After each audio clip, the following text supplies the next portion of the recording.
So you're trying to decide between the 4A and the 4A 5G, and you want to know what the differences are. Well, let's talk about that.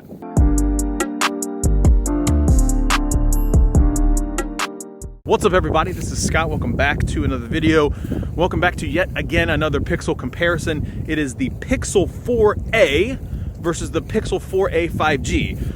But let's be real, the 4A 5G is really more like the 5 XL or the 5 Lite XL because it's got a lot of the same guts and internals as the Pixel 5. If you checked out my last video, I did a comparison between the Pixel 5 and the 4A 5G, but I would be remiss if I didn't do a comparison between the two 4A series devices. So let's just jump into that. Now let's talk about some of the key differences between the 4A and the 4A 5G. Obviously size, straight up one of the biggest factors that you're going to notice. The 4A 5G is significantly larger. It's basically the XL version for Pixel this year. There is no 5 XL. So the 4A 5G is definitely the XL version in terms of the Pixel line this year. The 4A, significantly smaller footprint. By the way, everything that you see here is filmed on the native app. All the audio and everything that you hear is specific to both of these devices. I'm gonna flip-flop. The thing with these comparison videos, I like to show you exactly what you could expect out of both of these. Obviously the sun is right up here, so it's kind of the harshest, more glaring light, but I don't sugarcoat it, so this is what you get. Again, some of the other key differences: the internals different, the camera's different. On the 4A 5G, you have the ultra wide on the back, whereas you have a single shooter on the 4A, the smaller version. Also on the rear facing camera, and we'll talk about this, don't have the ability to do 4K 60 frames a second, and I'll show you all of that when I do the comparison of the rear cameras here in a minute. Both have a headphone jack. Both of them do not wirelessly charge. So if that's a deal breaker for you, neither one of these devices are for you. However, both of these in terms of price point are a freaking steal. So for 350 bucks, you're getting the 4A, which I think is the device of the year in my personal opinion. And the cost of the 4A 5G, 500 bucks, $500. So you can get a 5G capable phone with the great pictures from the Pixel line that everybody's accustomed to for $500. Pretty damn good price in my personal opinion. So now that you kind of have all of that, and I could give you a whole lot of specs, and I might throw it up here on the screen so you can talk about what some of the key differences are. For the average person or most people, this phone is going to be more than capable for the photos and the videos and the Instagrams and the Twitter fleets and the gaming that you might do. I play Among Us on both of these. I am terrible at the game. I also play some other games like sports, golf related. I'm also terrible at those, and the phone works just fine. The great thing about these phones is they both sip the battery. Just like the Pixel 5, these things are battery champs. I have no idea how they can figure it out and get away with it, but I have no problems at all. Basically can go all day being a power user, hours worth of YouTube videos watched, tons of music streamed. There is no question these two devices are battery champs. So if that's something that tickles your fancy, you're definitely gonna like this too. But now let's flip to the rear facing camera so you can see what the stabilization in the camera looks like there. Okay, now both of these right here are in 4K 30 frames a second. The Pixel 4A does not have the ability to do 4K 60 frames a second. That is definitely an advantage for the Pixel 4A 5G because it does have the ability to do this. Currently, and Google has talked about this before, so the two Pixels that I have on the stand right now have both of those crazy video modes that everybody talks about being sent backwards to older Pixels. On my 4A right now, I have the ability to do that. So everything that you're seeing here has the new video modes in both. You can see the stabilization from both of these right here. Again, 4K, 30 frames a second out of both. How's the dynamic range? How's the blue in the sky? How's the green in the grass? How's the details in both? Take a look and see what you can see in those. At the exact same time, I can do 2x zoom. Now, both of these telephoto done through the camera app itself. This is what the stabilization looks like on both of these. I mentioned it before. The 4A 5G has the ability to have an ultra wide on the back, whereas the 4A doesn't have that. So what I want to do, again, you can see the stabilization that it looks like here.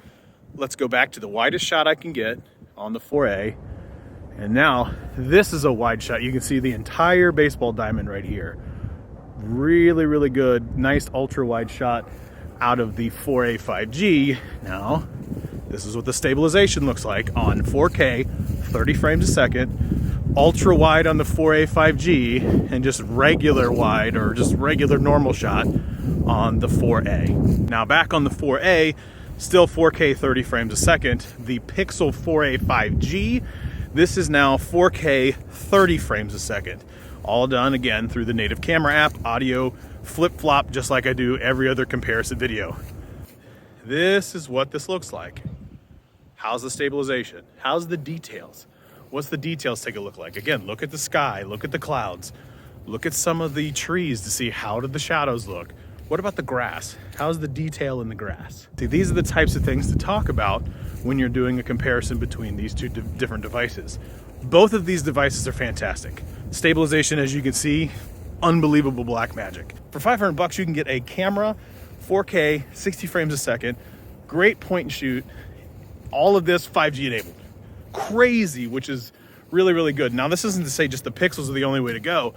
All the prices and the things from a mid-range perspective this year in 2020 has just been phenomenal for devices. Now that we've done that, let's go take some photos between the two of these and then come back and take a look at what they look like.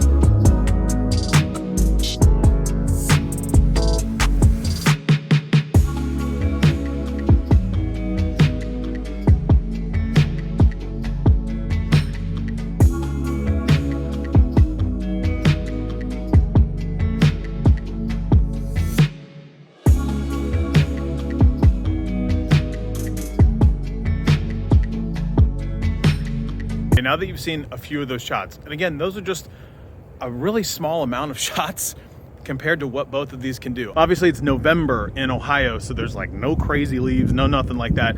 Everything's pretty much dead because everything goes to die in Ohio. But the point of the matter is take a look at some of the details that you're getting in those shots. I picked that one shot with the stick to specifically see how well the portrait mode could handle blurring out and doing the bokeh effect on everything around it. I didn't think it was a very easy shot. Both pixels handled it just fine. So I guess at the end of the day, when I'm kind of talking about which one would I recommend or buy, I still stand by the fact that the Pixel 4a, in my opinion, is the device of the year. The fact that 5G is out there, not a big deal to me. I don't particularly think 5G is a make or break this year. So if you're buying a phone and you're thinking it's going to be better because it's 5G, nope, not this year, not in 2020, probably not in 2021. That's a 2022 problem and much more in a few future iterations from here on out.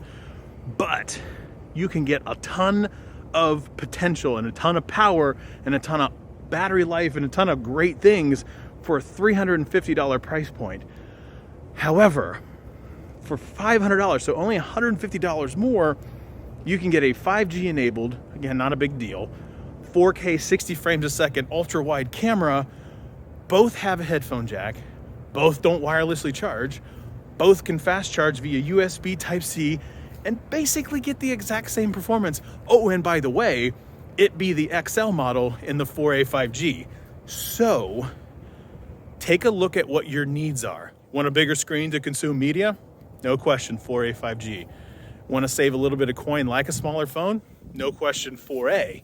Because again, the differences between the two of those in terms of performance, camera, battery life are so small, it really comes down to personal preference. I know a lot of people want smaller phones. Highly recommend the 4A. Device of the year in my personal opinion. Best 5G enabled device of the year? Boy, the 4A 5G is right up there. There's a lot of great 5G enabled phones. LG Velvet, the Samsung Fold, even though that's crazy high expensive. The iPhone 12, the iPhone 12 Pro. There's a ton of great devices this year that you can get to meet almost all of the needs that you have. Whew. as much as 2020 has sucked for a lot of reasons, phones have not been one of them. So that's it. That's all I have. Thanks for watching. And as always, like, share, subscribe, thumbs up, leave a comment below. See you next time.